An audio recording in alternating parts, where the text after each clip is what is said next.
వాటర్లో పెట్టిన తర్వాత నెక్స్ట్ డే కల్లా ఈ మొగ్గ ఉంది కదండి, హైబిస్కస్ మొగ్గ, ఇది నెక్స్ట్ డే పూసిందనమాట. అలాగే పూస్తూ ఉంటాయి పూలు, ఇంకా కొన్ని మొగ్గలు పూస్తాయి, కొన్ని అలాగే పడిపోతాయి అనమాట. సో ఈ వాటర్లో ఏం చేయాలంటే డైలీ క్లీన్ చేయాలి. అంటే ఇప్పుడు నైట్ మనం వాటర్ వేసి పెట్టామనుకోండి, కరెక్ట్గా రేపు నైట్ మళ్ళీ వాటర్ అంతా తీసేసి వంపేసి కప్పును మంచిగా కడిగేసి ఆ స్టెమ్స్ స్టార్టింగ్లో ఎక్కడెక్కడ అయితే వాటర్లో మునిగి ఉన్నాయో అవి కూడా ట్యాప్ కింద పెట్టేసి వాష్ చేసేసి మళ్ళీ దాంట్లో వాటర్లో పెట్టేయాలి.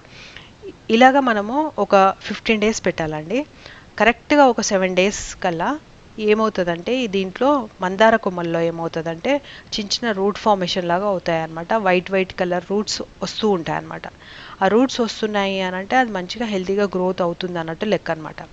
అలాగే ఈ రోజెస్కి ఏంటంటే దానికి రూట్ ఫార్మేషన్ ఏమి కనిపించదండి, వాటర్లో ఏమి కనిపించదు, కేవలం